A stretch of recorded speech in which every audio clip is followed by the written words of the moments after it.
ഇതിലാദ്യമായി ഇവരോട് എനിക്ക് പറയാനുള്ളത്, ഇതൊരു പാഷനായി കാണണം. അതോടൊപ്പം ഫ്രീ ആൻഡ് ഫെയർ റിപ്പോർട്ടിങ്ങിന് നിങ്ങൾ പ്രാമുഖ്യം കൊടുക്കണം. നിങ്ങളുടെ വ്യക്തിത്വം ഉയർത്തിപ്പിടിക്കണം.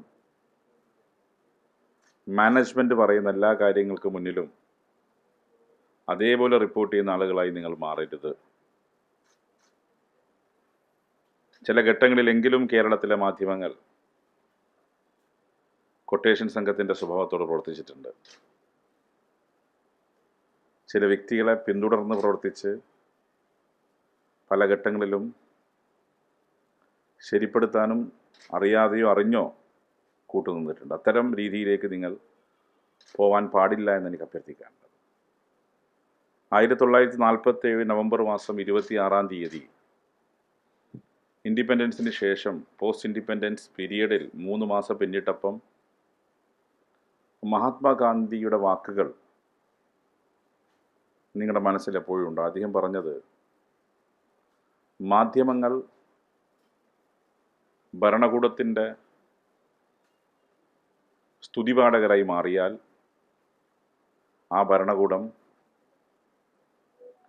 ഡിക്റ്റേറ്റർഷിപ്പിലേക്ക് ആ രാജ്യത്തെ നയിക്കും എന്നുള്ളതാണ്. അത് 47 നവംബർ 26 ഗാന്ധി പറഞ്ഞതാണ്. പിന്നീട് പല ഘട്ടങ്ങളും നമ്മൾ കണ്ടു. എമർജൻസി പീരിയഡിലെങ്കിലും ഈ രാജ്യത്തെ കുറച്ചു കാലമെങ്കിലും ഡിക്റ്റേറ്റർഷിപ്പിലേക്ക് നയിക്കാൻ കാരണമായതും ആ പ്രവർത്തനം തന്നെയാണ്. അന്നായിരുന്നു ഈ രാജ്യത്തിൻ്റെ പിന്നീട് ഉപപ്രധാനമന്ത്രി വരെ പദം അലങ്കരിച്ച LK അഡ്വാനി പറഞ്ഞത്, മാധ്യമങ്ങൾ കുനിയാൻ പറഞ്ഞപ്പോൾ എഴഞ്ഞു. When they asked to bend, they crawled. അത് അദ്ദേഹത്തിൻ്റെ വളരെ പ്രമാദമായൊരു പ്രയോഗമാണ്. അതുകൊണ്ട് കുനിയാൻ പറഞ്ഞാൽ എഴുന്നവരായി നമ്മൾ മാറാൻ പാടില്ല. നിങ്ങളിതൊരു പ്രൊഫഷനായി തിരഞ്ഞെടുക്കുമ്പം ഇതൊരു പാഷൻ്റെ ഭാഗമായി തിരഞ്ഞെടുത്തതാണ്. നമ്മുടെ ജനാധിപത്യത്തിൻ്റെ 4th എസ്റ്റേറ്റാണ് മാധ്യമങ്ങൾ. നിങ്ങളിൽ അർപ്പിക്കപ്പെട്ട ഉത്തരവാദിത്വവും വളരെ വലുതാണ്. സത്യം വിളിച്ചു പറയാൻ, അത് ജനങ്ങളെ അറിയിക്കാൻ ഈ രാജ്യത്തെ മാധ്യമങ്ങൾ വഹിച്ച പങ്ക് നമുക്കാർക്കും നിഷേധിക്കാൻ സാധിക്കുന്നതല്ല. മാധ്യമങ്ങളില്ലാത്തൊരു ലോകത്തെക്കുറിച്ച് നമുക്ക് ചിന്തിക്കാൻ പോലും സാധിക്കില്ല. നിങ്ങളില്ലാത്തൊരു കാലത്തെക്കുറിച്ച് നമുക്കാർക്കും ചിന്തിക്കാൻ പോലും സാധിക്കാത്ത കാലമാണ്. അതുകൊണ്ട് തന്നെ അർപ്പിക്കപ്പെട്ട ഉത്തരവാദിത്വം ഫലപ്രദമായി നിർവഹിക്കാൻ നമുക്ക് ഓരോരുത്തർക്കും സാധിക്കണം എന്നാണ് സൂചിപ്പിക്കാനുള്ളത്. ഇനി ഇന്ത്യൻ മാധ്യമ സ്വാതന്ത്ര്യത്തെക്കുറിച്ച് പറഞ്ഞാൽ 180 രാജ്യങ്ങളിൽ നമ്മുടെ സ്ഥാനം 151. എങ്ങനെയുണ്ട്? Freedom of press and journalism Indian കോണ്ടെക്സ്റ്റിൽ നാം പരിശോധിക്കുമ്പം 151 സ്ഥാനം അലങ്കരിക്കുന്ന രാജ്യമാണ് ഇന്ത്യ. ന്യൂസ് ക്ലിക്ക് റെയ്ഡ് ചെയ്ത് നിങ്ങൾ അറിഞ്ഞു. വയർ പോലുള്ള ഓൺലൈൻ പ്ലാറ്റ്ഫോമിന് നേരെയുണ്ടായ കടന്നാക്രമണം നമ്മൾ കണ്ടു. നിങ്ങൾ ഒരിക്കൽ either surrender otherwise we will solo you. നിങ്ങൾക്കൊന്നുകിൽ കീഴടങ്ങാം, അല്ലെങ്കിൽ ഞങ്ങൾ നിങ്ങളെ വിഴുങ്ങും. അതാണ് ഈ രാജ്യത്ത് പിന്നീട് കണ്ടത്. കീഴടങ്ങാൻ തയ്യാറാവാത്ത മാധ്യമങ്ങളെ വിഴുങ്ങിക്കളഞ്ഞു. പല മാധ്യമങ്ങളും ഭരണകൂടത്തിൻ്റെ PR വർക്ക് മാത്രം നടത്തുന്ന രീതിയിലേക്ക് രാജ്യം മാറി. നമ്മുടെ മുന്നിൽ തന്നെ അതാണല്ലോ നമ്മൾ നമുക്ക് ആർക്കും പരിചിതമല്ല. ഒരുപക്ഷെ നിങ്ങളിപ്പോൾ പുതിയ കാലത്തെ ജേർണലിസ്റ്റുകൾ അവരുടെ പാഠ്യഭാഗത്തിനകത്ത് പഠിക്കുന്ന ഒരു ടേമായി മാറി ഗോദി മീഡിയ, ലാപ്ഡോഗ് മീഡിയ എന്നാണ്. ആ ഗോദി മീഡിയ എന്ന വാക്ക് പരിചയപ്പെട്ട സമീപകാലത്താണ്.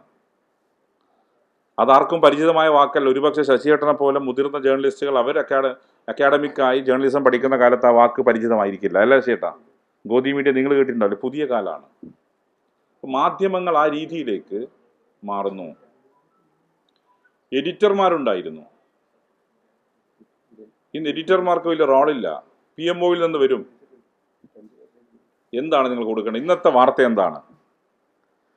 വാർത്ത എന്താണെന്ന് മാധ്യമങ്ങൾ തീരുമാനിച്ചൊരു കാലം ഉണ്ടായിരുന്നു. ഇന്നത് മാറി പ്രൈം മിനിസ്റ്റർ ഓഫീസിൽ നിന്ന് വരും. ഇന്നത്തെ വാർത്ത ഇതൊക്കെയാണ്.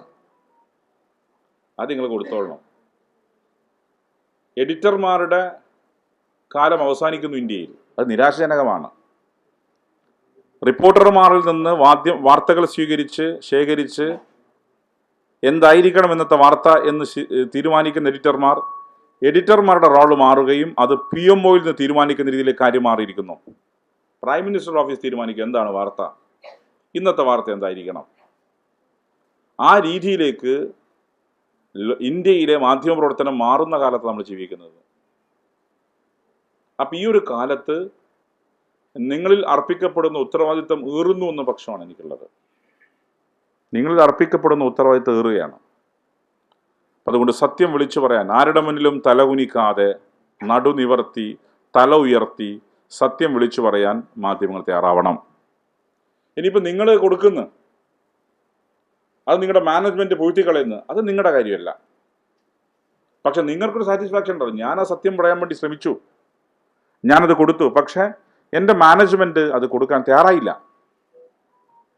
അത് പിന്നെ നോട്ട് ഡിപ്പെൻഡിങ് അപ്പോൺ യു. അതുകൊണ്ട് സത്യം എല്ലാ കാലത്തും വിളിച്ചു പറയാൻ നമുക്ക് സാധിക്കണം എന്നാണ് സൂചിപ്പിക്കുന്നത്. ഇന്ത്യയിലെ മാധ്യമങ്ങളെ പലതും കോർപ്പറേറ്റ് മീഡിയ വിലക്കെടുത്തു, കോർപ്പറേറ്റുകൾ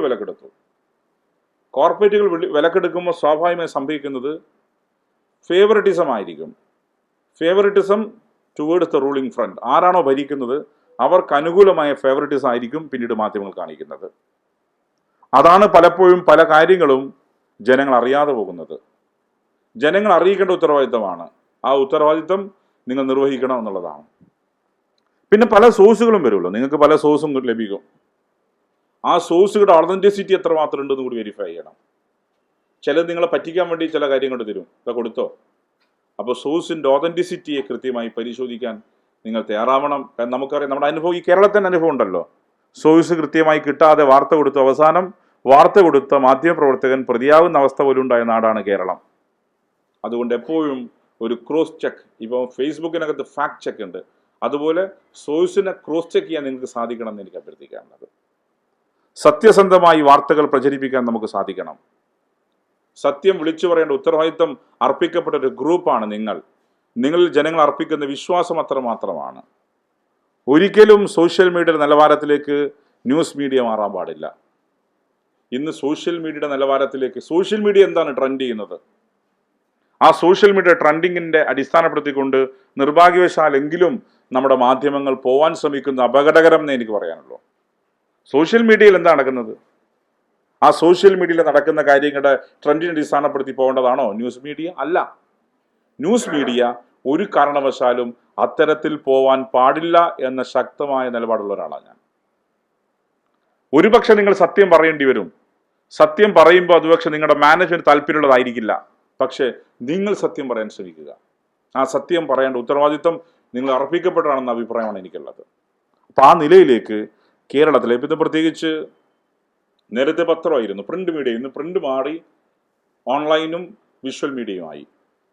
നേരത്തെ ഒരു പത്രപ്രവർത്തകനെ സംബന്ധിച്ചിടത്തോളം വൈകുന്നേരത്തോടെ വളരെ സാവധാനം വാർത്ത എഴുതും. ഇന്ന് അതല്ല, ഇന്ന് ബ്രേക്കിംഗ് ആണല്ലോ.